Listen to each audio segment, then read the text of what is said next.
Here's the snapback. Here's the kick. He's got the leg into it. If it is good, and it is! Austin Starr, a 49-yard field goal, and Indiana leads 27-24. Oh, it's an end around one to throw. Page looking at the quarterback, and it's a touchdown! Page finds Leno! Penix rolling out of the pocket to his strong hand. Delivers deep down the field. Caught, touchdown! Fried Fogel again.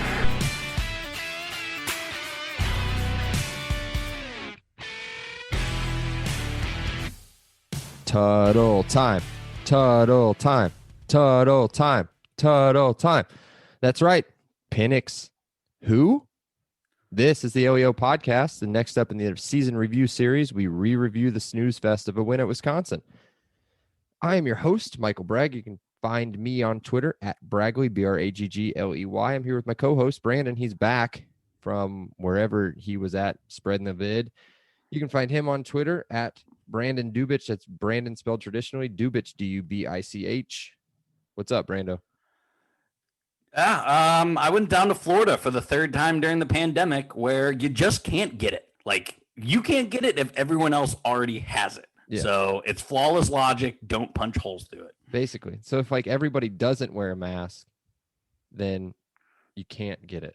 That's correct. What in the first place. Somebody started wearing a mask and then it was like, that's how it works. That's how it works. CDC, they said so. I mean, speaking of wearing masks, I mean, this game was gross. This game was, I thought the Michigan State game was hard to watch, but at least there was like some big plays. There were, it was more interesting. Exactly. This game, I literally felt like I was watching a Washington football team game with Alex Smith.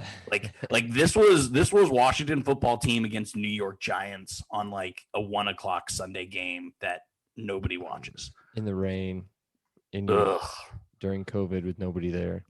Yeah. God, this was brutal. I'm actually really looking forward to what you have to say because guess what? I don't have a lot. I normally come on this pod and I'm like, I have 87 bullet points because I'm like a badass and take a lot of notes. I don't even have 20 bullet points. Yeah. I did a decent amount of bullet points today. I actually fairly prepared.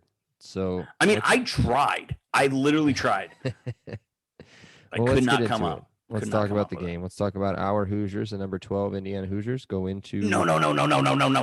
We cannot start with that. Can we start about how you were going to go to this game and it was supposed to be first game of the year, and I had to listen to you nonstop rubbing it in my face for months because you were so excited. I'm pretty sure we booked the house in January or February of 2020. We booked a house 2 blocks away from the stadium. I was going up there with a few of the buds. Yeah, you would have fought so many frat boys. It would have been awesome. I had a good feeling about this game then. You did. Decent feeling about it. And you were going up with a Wisconsin fan. I mean, you're really good friends. I don't know if we want to say his name on this. I'll let you make the decision. I like him. I like the guy. He's a cool guy. But yeah, Wisconsin fan. He's the only Wisconsin fan I know. Yeah. He's a Wisconsin fan, and then I think one of the Purdue guys was going to come with us. So it would have been me versus the world, basically, which it always is anyway. So at least IU football. I mean, yeah. So yeah, of course that game gets, everything gets rescheduled, and that breaks my heart. And thankfully we got the money back from the house and all that stuff. But moving on, let's talk about this game since we have to. It was number 12 Indiana. We won 14-6. That's 6. The final score, 14-6. Not after the first quarter, not at halftime. So just to give everybody an update on what I usually look at while we're talking about the pods is I will look at on one of the screens the what do they call it on ESPN? It is the Gamecast on ESPN, and basically they have a scoring summary. This is the first game since we've been doing this that I can now see the leaders in passing yards, rushing yards, receiving on the top of the screen, all of the scoring that happened. And then as well on the bottom of the screen, I can see the full win probability throughout the entire game. I've never been able to see all three of those. I've never been able to see two of them in the same screen all season. But the entire scoring section is 4 lines, 2 touchdowns, and 2 field goals. So let's get into it, I guess. No, but okay, I got a Brandon Drandos before we get in. Oh, I can't wait. I literally can't. Okay, let's get it.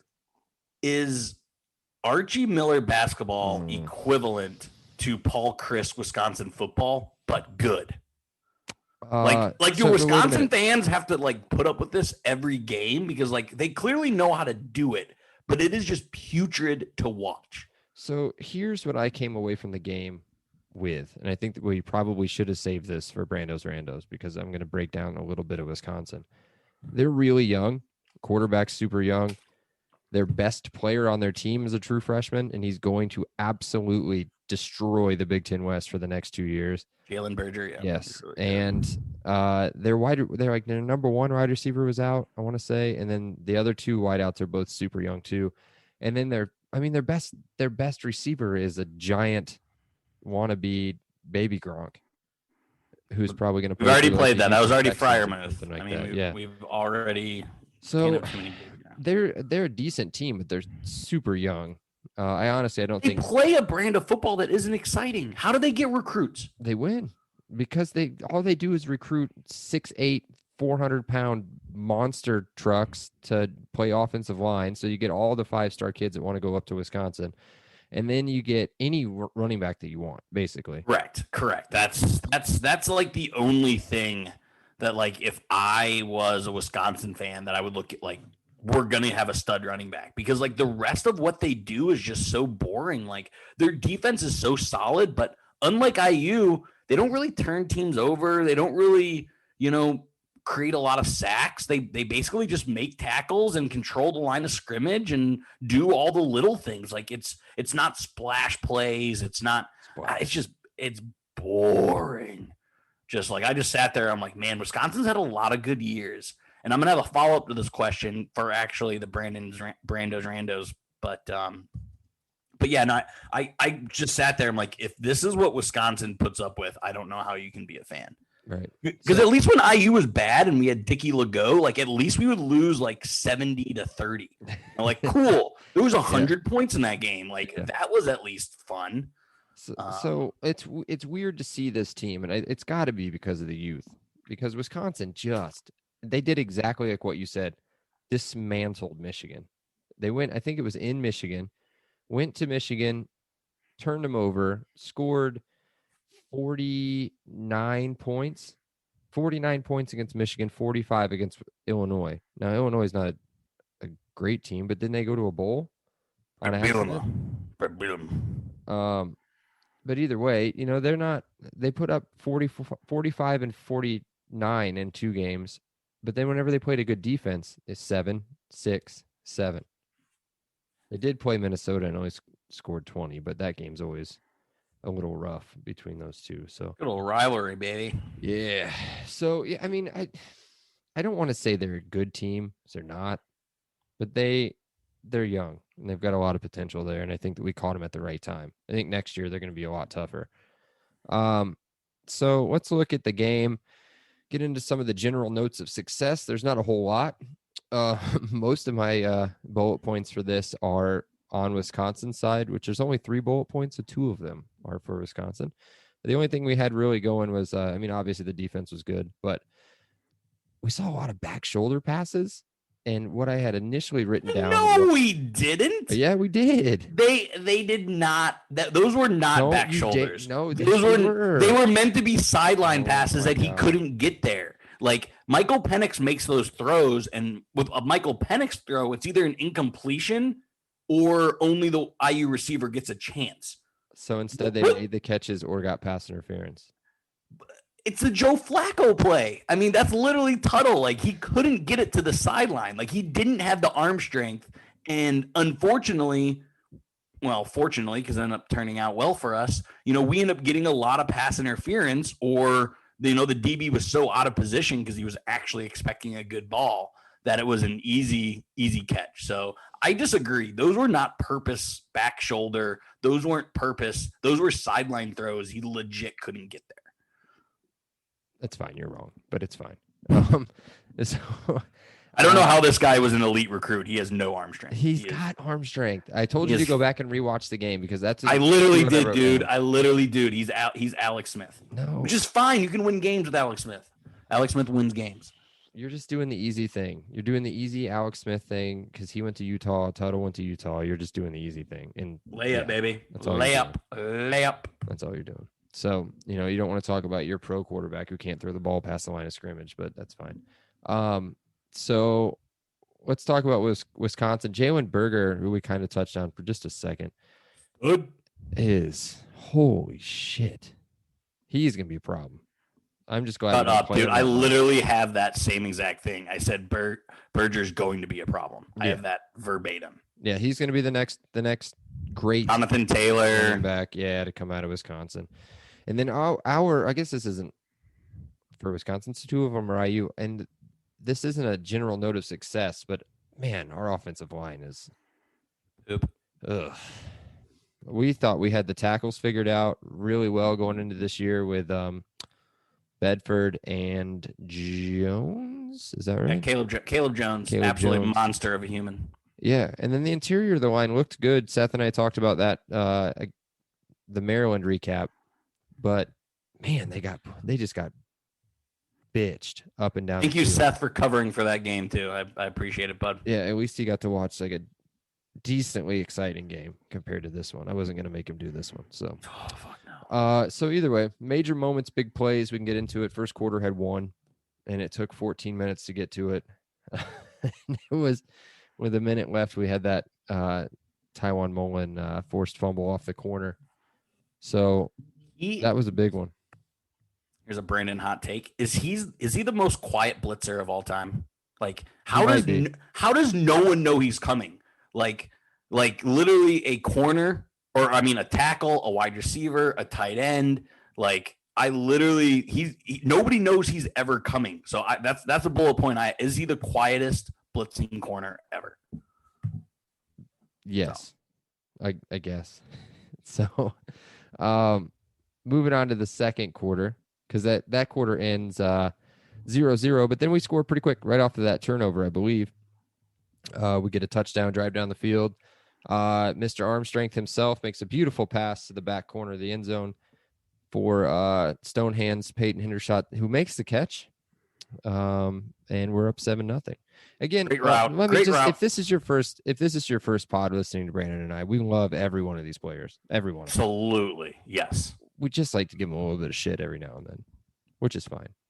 No, I mean, again, yeah. I mean, the pass to Hendershot was an absolute, great play call. Again, I've been totally complimentary of our play calling in goal to go situations, and this was just another example of that. Great play design, worked out like a charm. Yeah. So that happens with 11 minutes to go in the quarter, and I don't even know if we need to talk about it. Wisconsin follows that drive down with a good drive. We bend and don't break the entire game. So we go down. Brian Fitzgerald had a great game. Steal that. I was going to get you so good with that on players of the game. I wasn't going to pick him, but I was just going to love all over him. He controlled the back of the end zone very, very well. His stats were not very good. If you look at his stats, he let up a few to Herb Street kept calling him KP. I mean, why don't just call him Pryor? Kept calling KP, another big play by KP. Shut the hell up, Herb Street. A lot of that was on Fitzgerald. Him and Bryson Bonds let up middle of the field catches quite a bit. But when you, like you said, when you can't give up the play, Fitzgerald was very good in the end zone. Yeah. So he was good in the end zone. He had a T4 loss. I guess I could have said that, but then at that point, why the hell didn't I just say tackle? TRL, baby. So he had a good game. Not a good stat game. And when I say that, I just mean he just didn't pack the book that much, but he was there, made some good plays. So either way, they go down, they get a field goal, and then that's about it. We drive down a little bit. Hayden Whitehead pins them inside the 1 with a little bit of help from WAP, and that's it. 7-3 at halftime. Super fun first half, and I feel pretty confident going in at halftime. I don't know how you felt.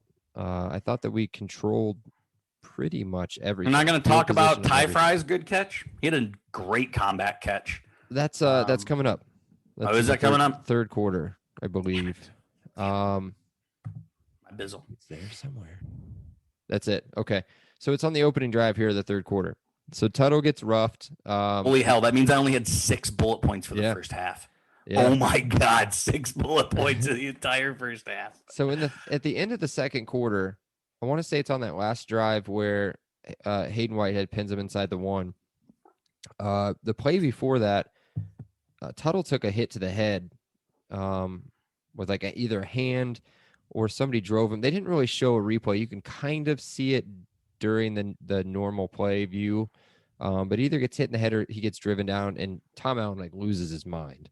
I mean, Alex Smith is one tough dude. I mean, Jack Tuttle is one tough dude. I mean, if there's one thing that we got to give him is, look at him at the bowl game, look at him at this game. Yeah. He'll stand in there and take hits. So while he doesn't have very good arm strength, dude seems to be a very, very durable, very strong dude. We'll get to some of his decision making too, and why he's such a tough guy a little bit later. But either way, he gets roughed on this first drive. They barely hit his helmet, I think. And of course, we get the makeup call. And then comes the big catch for Ty Fry, a 35-yarder down the sideline. I won't say it was really a jump ball. I thought it was a great pass. I mean, it was perfectly positioned in between both the corner and the safety. Ty Fry had to make a good catch up against the sideline, but 35 yards, and then that sets up the touchdown to Wap in the other corner of the end zone. And IU is that was Tuttle's best throw. That was a great throw. Little fade to the fade corner to the back of the end zone. Dude, perfect. That's tough. That's one of them. That's a play a lot I've seen. I've obviously never done it, but you see that a lot in training camp where they're just throwing into trash cans from that far away. They're dropping back, throwing into trash cans in the corner of the end zone. That's exactly what that play is. Yeah, and so we go up 14-3, and from what I remember, I was good. We were done, and then this just topped it off. On the very next drive for Wisconsin, they drive down. I think they got it down to maybe about the 40. And then my boy makes a pick, Jamar Johnson, on an overthrown ball right to him. So then we get the ball back on the 40-yard line, up 14-3, and then your boy, I can't blame him for this. No. He fumbles. Tuttle fumbles on the next drive. The reason Ben Roethlisberger hasn't done a quarterback sneak in years. It's for this reason. He did it 3 or 4 times before that in this game. I want to say maybe 2 or 3 times before that in this game. When you have Stevie Scott, you don't need to run quarterback sneaks. Yeah, true. But he gets a quarterback sneak. He had the first down, but he fumbled at the 40, and then we allow them to drive pretty much all the way down, and then Taiwan again, man.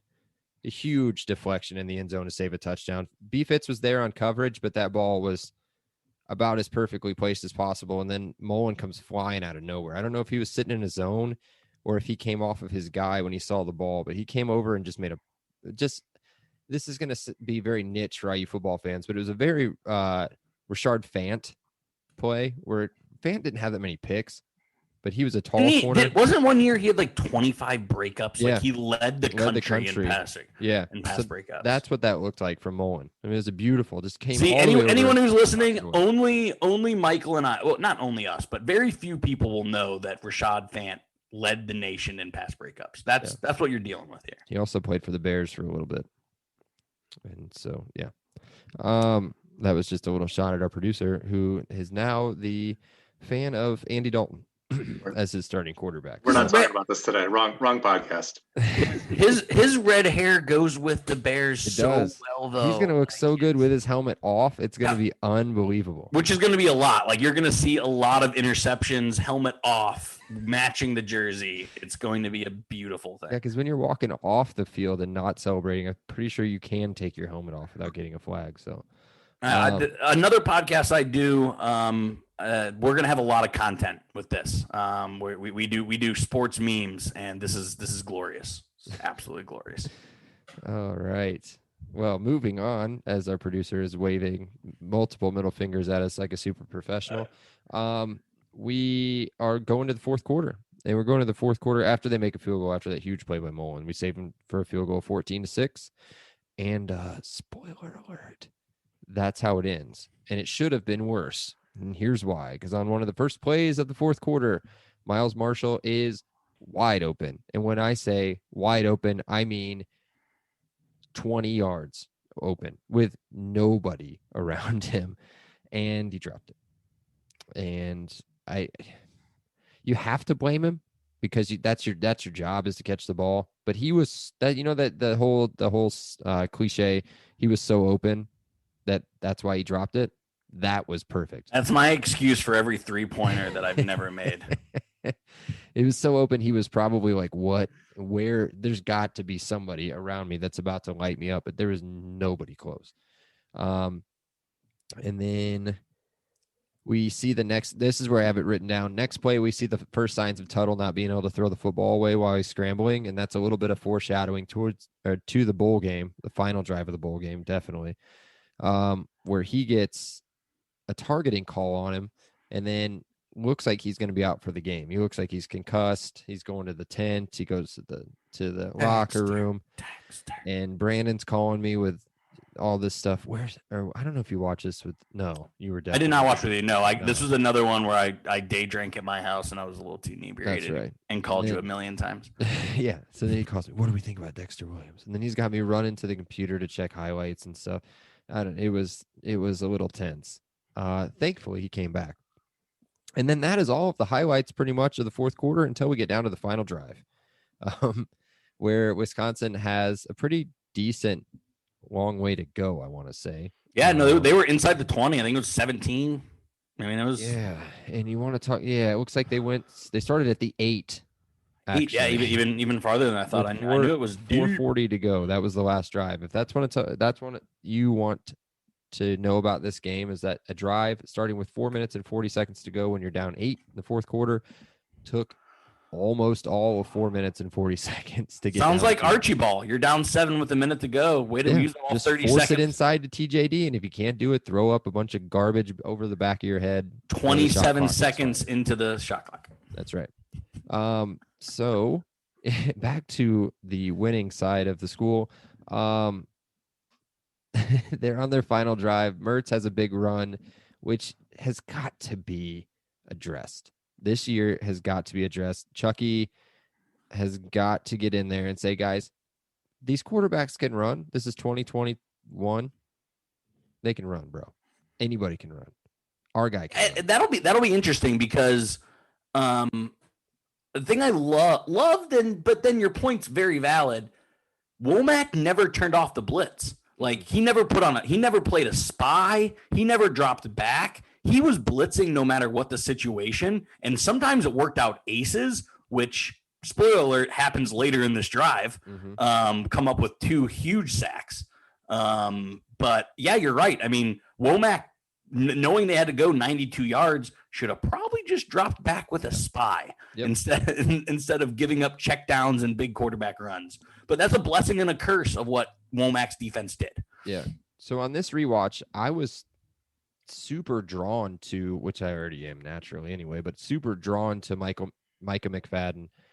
Holy crap, dude. That dude blitzed every single time, it seemed like. That guy was full on just every play. He was just blitzing right at the middle. And I guess it worked. We won the game. But who was the first sack? Was that DK Bonhomme got the first one, or was it Aaron Casey? It was DK. DK is awesome. So DK gets the first one. And then what I wrote down was the big one was with 1:13 to go. I want to say it was 2nd and 10 or 2nd and short-ish. Micah just comes flying up the middle, just like I described, and just hit sticks Mertz. And then we're in our own head. I literally have bullet point Micah with the hit stick. Stick. And then Brandon's favorite player, Cam Jones, comes up with a huge pass deflection on 3rd down, which looked like a wide open Ferguson. I don't know if that would have done much other than run a little bit more clock. Oh, it would have been huge. It would have been 4th and 1 or 4th and 2 instead of 4th and 10. 4th and 1, the entire playbook's open. 4th and 10, you pretty much just got to defend the end zone because they don't want the clock to start again. Yeah, and you want to talk about a pucker moment. Ooh, dude, Reese got away with one. The 4th and 10. Well, now they had a bad snap. They had 3 bad snaps on that final drive, I think. I mean, Herbstreit only said freshman center about 47 times. Right, so. right. Freshman center. Wasn't Herbstreit during the game, wasn't it? It was It was an ESPN. Tessitore. It was an ESPN game. Yeah, Joe Tessitore did the game. And I don't know who the color guy was, but it was Joe Tessitore, play-by-play. But that's probably what you're thinking of because he did keep saying, well, the freshman center, Baker Mayfield. That's what I always think of whenever I think of Joe Tessitore. But either way, Reese Taylor makes a huge did he even pass the deflect or did the dude just miss it? I don't think Taylor got a finger on it. He didn't. So at the very last second, he grabbed the guy's arm and he made the guy try to make a one-handed catch and he whiffed on the one-handed catch. That's right. Who made that? Ty Fry. Remember when Ty Fry made that one-handed catch? Mm-hmm. That's what this guy tried to do, and he just completely whiffed. Like he didn't even touch the ball because Reese did it great. Like he didn't grab it the whole time. He grabbed it literally as it was dropping in the breadbasket. Yeah. But it's still, I've seen worse called. It definitely could have been called. And it should have probably would have been called like, if IU was not 5-1. I also think if there's fans in the end zone and fans go nuts, I guarantee that gets called late. Like I bet that's a late flag that comes in if fans go bananas in that end zone. Makes me nervous about next year. Too bad, so sad. Fans weren't there. It wasn't called. Right. Suck it. Okay, and that was it. That was the game. That's the shortest game recap we've ever done. Right there. Yep. Ball game. So now we'll just easily transition over to players of the game unless you have anything else to add to the game itself. I don't. I do not. All right. Players of the game. Players. On offense. Who you got? Jesus. So one of the things, again, not a great stat game, but I think I have one of the bullet points I didn't cover was gonna miss Stevie. He picked up about a half a dozen first downs that he literally landed. It's almost like Stevie knew where the yellow line was. Like he does an absolutely innate ability to know right where to fall at the sticks. Yeah. Because that's huge. I mean, 3rd and 1 isn't easy against Wisconsin. And there were a lot of times on 1st and 2nd down or mostly 2nd down where he picked up, what would have been 3rd and short. So I'm going with Stevie, who playing hard because playing against that defense is real. So yeah, I know he only averaged a shade over 3 yards a carry and he only had about 60 yards.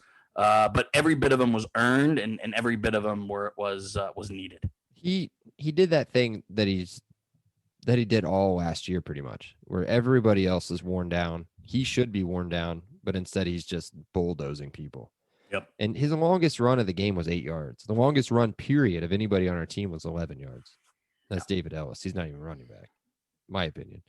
But my player of the game, I don't want you to rip Tuttle anymore, so I won't pick him. But I'll go with Whop Philyor. 4 catches, 47 yards, and a touchdown. I think he did more than 4 catches, in my opinion. And when I say that, I mean he had some big catches, I think. Like big catches where, they were either field position. Now, this is going to sound so lame and so football guy, but they were field position changing catches where we were deep in our. We're just little blogger boys that have a little podcast of football guys. Football guy. That's a shot at local indie radio. Yeah. You either get it or you don't get it. So either way, he had 4 catches, 47 yards, touchdown. Longest at 19 yards. He pulled us out of some deep holes. He put them into a deep hole. He just deep holed them all game is what he did. So that's my pick. Old Whopper Philyor. I'm gonna miss him. I was anticipating you bringing up Tuttle, so I'm even though you didn't, I'm still going to. I don't know this because I'm too lazy and I don't do my research on my own podcast. When's the last time we had a quarterback go into Camp Randall and win? You do have to tip your cap. You have to tip your cap to Jack Tuttle for going in against a top 10 defense, first game he's ever started, and with expectations through the roof. Like if this was a bad IU team and he'd be like, well, I'm going to strap him up and see what happens. No, there were heavy expectations at this point of the season. Michael Penix goes out. The spotlight's on him. So while I do think, again, I've said it a million times, he doesn't have the arm strength, but I have to give him absolute credit here for doing something that very few have on a stage kind of unprecedented for IU. The last player to go into Camp Randall and win, not only did he win, but they absolutely destroyed them. It was my boy ARE, Antoine Randall. Indiana won. They were 0-3 going into the game. They won 63-32 in Camp Randall. Sounds like Leveron awesome Williams. game. That was the 6th touchdown Leveron Williams game. So it was 19 years. It's crazy. So Well, I we mean, don't again, play them every year, but like we used to. But yeah, I mean, there's IU trivia. I mean, Jack Tuttle. Hopefully, we have a lot more quarterbacks that win in Camp Randall over the next 20 years. But still, you still got to give a hat tip to him for this is for funny. Sorry, this is really funny. So at that time, the same time, October 6th, 2001, Purdue was ranked, and they won the game. They won their game 23-14, which is that's weird, right? The fact that they're winning football games and ranked. So either way, back to IU football. Let's talk about our defensive player of the game. This should be a little bit tougher selection. Oh, dude, Tywan Mullen had his fingerprints all over this Okay. game. All right. I'm absolutely in love with this guy. He's amazing. I can't mention how amazing this guy is. So more. So So I'm go ahead just and take your layup. Take Yeah. your layup here. I'll take the easy one. And Micah McFadden for sure. 9 tackles, 6 solo tackles, 2 sacks. They have him down for 0 quarterback hurries, but that can't be true. He had 2 TFLs as well.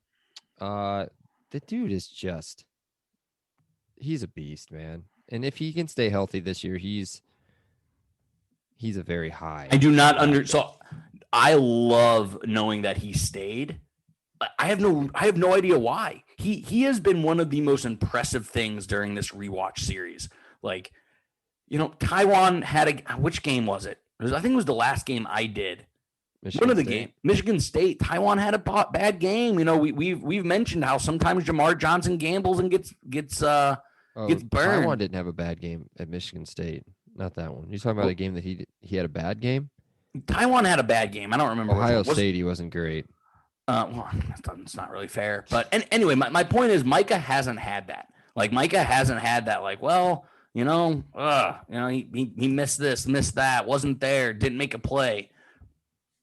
Hasn't happened. No. I don't think it happens. So what I think this is, again, football guys, is I think he is a football guy. I think he's a guy that, for me, if I was in school, now this is a little bit easier for me to say because I don't want to really go down this road too far, but there's a lot of people that come in from different, backgrounds. So if Micah didn't have it, and I don't want to say had it super easy growing up, but if he has the option to go pro and immediately make his family a ton of money, I think he goes and he's gone.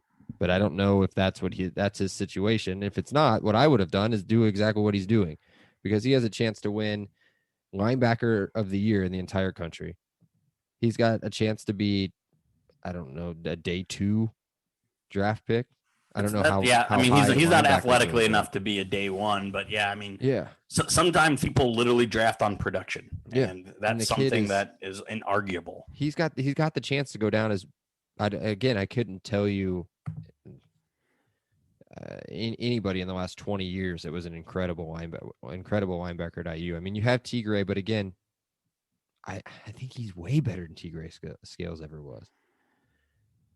I don't know about way better, but I mean, he's a notch above. Well, Tigray maybe for if you sure. put him, You're talking about Pittsburgh Steeler Tigray Scales. he's hanging on, isn't he? Just hanging on. Good for him, man. I'm a big fan of Tigray. But either way, I think he's got a chance to be very special at IU. Maybe the best linebacker ever, as far as stats go and everything else. I don't. This is me. Usually, who's stat guy would have that all pulled up, but I don't have any of that in front of me. I don't. You absolutely I know I you don't. I know you don't have that. Not a chance. Not a chance. So It's not what I'm here for. what you're here for is Brando's Randos. Woo! We're But not there before we yet. get to that, we gotta do our sponsor, of course. And our sponsor, as always, until somebody else wants to pay us a little bit more money, is Monon Track Club. Line them up. Line them up. That's right. Monon Track Club is Indiana's running brand. It's built on the deep love for the sport in the Hoosier State. They craft products, tell stories, and create experiences that aim to celebrate, support, and add to Indiana's running culture. Do you like running, Brandon? Dude, I went today for my first run outside since November. The Yeah. arches of my feet are killing me. So no. I need new shoes. Yeah, I can get you some new shoes. Brooks, shout out Brooks. Brooks, if you want to sponsor, shout out. I don't like running either, but I do like sick hoodies and t-shirts. What about you? Love them. Cool. Well, they got a new design coming out, by the way. Keep your eyes on the website. That website is going to be in the show notes. Check it out. You can get 10% off your purchase and support an IU alumni owned small business and a good friend of ours. So as for being one of our listeners, you do get 10% off your purchase. Again, the promo code is LEO10. That's LEO10. The letters LEO and the numbers 10. That'll get you 10% off. And now to everybody's favorite part of the show, Brando's Randos. I know these are supposed to be fun, but I'm genuinely very curious because I think this is a tough call here. First one is I saw Jacoby Hewitt make some big plays. So if you had to choose one, if you had to go to bat with one wide receiver lining up, are you going Miles Marshall, who has way more production and I think a way higher ceiling, or are you going Jacoby Hewitt? I love Miles Marshall. I know you do, but I'm taking Hewitt. I think they're the same person. I think they're the same wide receiver. I love Jacoby. We haven't seen enough Jacoby Hewitt. Do you remember the hype he had coming out in freshman year, and then he tore his ACL in spring practice? Was it his redshirt year or his freshman year that he tore his ACL? Either way, tons of hype. Gotta pick one. Gun to head. I'm taking Jacoby. I'll go Miles. Man, Miles has just made again larger sample size, but he's come up small in the times we've literally in this game. Jacoby hasn't made that bonehead, didn't take the opportunity. I don't know. I'm taking Hewitt. All right.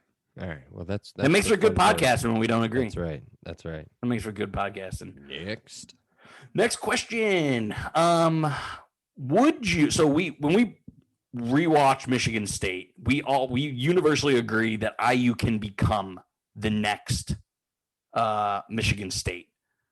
Could we become as nationally relevant as Wisconsin?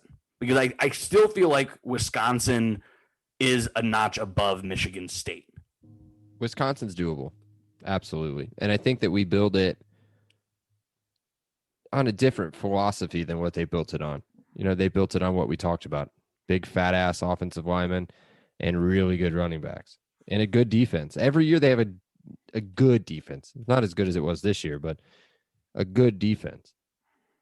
For us, I think we build it off of high quality quarterback play, an incredible defense and defensive scheme, and good outside players, skill position players that are good enough to just, to win games. What we saw, and we'll talk about it, I think with a little bit of a different view this time around, we'll talk about it next week in the bowl game, is just the different speed that you see in some of these other conferences. In the Big 12, I think we'll see it'll be fun to see us against Cincinnati. I'm not saying Cincinnati's an SEC team at all, but I think it'll be fun to see. I think they're better some ACC teams though. Yeah, I mean, ACC's a load of shit in my opinion, but including Notre Dame. So yeah. So no, I think that I think we can definitely be Wisconsin. But the difference is Wisconsin and I don't think we can. I think we have too much competition in our. That's what I was getting to. I think we have too much competition on our side of the division. I think we have too much competition in our recruiting background. Like Florida, Georgia, Indiana. I think they don't really have that in the Wisconsin, Minnesota, Illinois, Great Plains area that we recruit out of. I don't think we can get to that. And that was a little humbling to listen to. I 100% think we can be what Michigan State has built, but I don't think we can get to 20-year relevancy at the level Wisconsin is. I just don't think that. Okay, that's fine. Nancy, anything else? This isn't a question, but I saw it a lot that I didn't notice the first time I watched it. Getting hit by a fullback sucks. Oh my God, yeah. Dude, I saw Aaron Casey, Cam Jones. I don't remember what safety it was. Dude, we've had some of our players get absolutely walloped. Yeah, I noticed Cam Jones is a big dude. Like, he's pretty big, and I saw him get plow it truck. had to have been a block. just get plowed by one of their guys out of the backfield, like 34 or something. And he gets up, and I'm like, what? Cam Jones he looks skinny. What the fuck? What is that crap? He's like that Jason Momoa commercial or whatever. Yeah, where he loses his skin or whatever. Yeah. So again, because everyone loves to hear stories of when I played high school football. Please I've only been concussed one time, and that was from Luke Herringody. The same Indiana personality that I was mimicking earlier. Andrean High School is where the Herringodys went. And he came again. He absolutely blew me up. He threw me about 8 yards, and I had no idea where I was. I had absolutely he was a fullback tight end, and holy shit, that was the hardest I've ever been hit, was by a fullback. And that I got PTSD watching this game. Like, that was fucking brutal. Nice. Brutal. Nice. Do you have your high school jersey hanging up? I don't. Okay, good. I was just double checking. Yeah, I never had a Letterman jacket. I lettered, I don't know how many times, maybe 5-6 times, but I chose a brown leather jacket instead. I was fine, middle blue collar family, but my mom gave me a choice. You can either get a brown, like, fashion leather jacket or a Letterman jacket, and I chose the leather jacket because I was fucking cool. Oh man, yeah. That's enough you need to know about me. Thanks for listening, everyone. Yeah. Michael will never ask me back on. Never again. Yeah, I'll just never mind. I'm not gonna publicly shame him like that. Pacers lose another halftime lead again. They're playing the Nets. What are you gonna do? So let's wrap her up here. Significance of the win. I've got a pretty significant thought on that, but if you want to go first, you can. Holy shit, we run at Camp Randall. Like, you were so excited, so off season, and I just had to stay, like, positive for you. But in the back of my mind, I was like, we're not winning at Camp Randall. Like, I think we're going to be good. I had high hopes. Holy shit, we won at Camp Randall, like, against a really good team. Like, that Wisconsin team, despite only playing 3 games and being youthful, that's a good team. That's a great win. Again, we haven't won there since 2001. Holy shit, that's, like, literally history. Yeah. So what if I told you? All right, 30 for 30. What if I told you that a team that hadn't made a bowl game in 2 years went on the road? No, I'm just kidding. I guess we did make a bowl game last year, didn't we? We did. We were there. Try not to remember that one. Yeah. So what I said was I thought that this proved that we could go on the road with a backup quarterback and beat a high quality program. Thought this also proved that we deserved to be in the top 10. Indiana. But instead, we got boned by the Cyclones for some reason because they have a stupid coach. Don't worry, it happened in March Madness too. What about the Kentucky AD not putting in Louisville? Like, that's Gary Barta shit to the fucking dude, to the max. That was crazy. Louisville definitely should have been in the tournament. They got absolutely hosed. Yeah, I don't know. I told you this earlier. I said I haven't even paid any attention to it. I have no idea. Well, it was the same thing. I mean, IU definitely got screwed by, it's not a rival, but definitely somebody in their conference that they don't want to be. Again, we had the Gary Barta episode. I don't know. Yeah, Barta didn't want any part of this. That's why we were gonna fake play Purdue twice in a row, but it's whatever. So grade. You want to give it a grade? I I had to give this on a curve because we had Alex Smith. So I'm giving it a B. I think if we only won 14-6 with Penix, I mean, I'm probably dropping this down to C+. But with Penix, I have to give a curve. And so I'm giving B overall. I gave it a slightly reviewed A-. See, I gave defense A, offense C, just hash it to a B. Well, here's why. So for the offense itself, I kind of just threw this game out of the window. Like, whatever. Like, it's his first start. We have no idea what he's going to be like. He's on the road against if you don't remember, when we previewed the game, they were the number one offense in the country, I think, as far as total offense goes.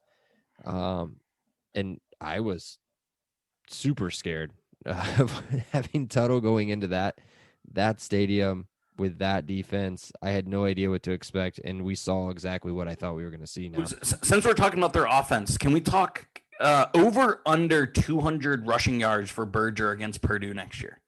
Oh, man. Well, they lose Fat Over. Neal. They lose Fat Neal, and they lose that 55 linebacker probably. Barnes. He's in like 90th year of college. So I'm so happy we're not playing him. I mean, that's a little bit me making fun of Purdue, but that's also like that's a bad dude. Have to play them? That's a bad dude. I'm so happy we don't have to play him. Yeah, instead we start at Iowa, but it is what it is. So do we ever play them again until he's gone? We've got 2 more years at least. Please, I don't even know how to get there. Let's just say probably not. I mean, there's how many teams in the West? We got to rotate it out. Yeah. Well, we always have to play one of the shit teams every year. Let's see. We play.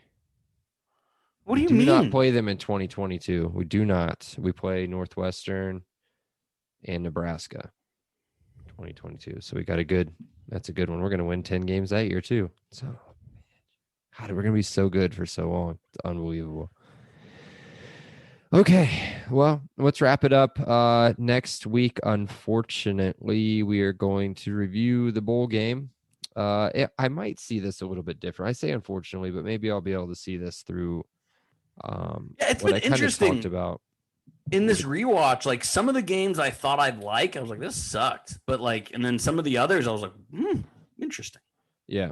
So what I said at the Ohio State game was, I think I really took Michael Penix for granted.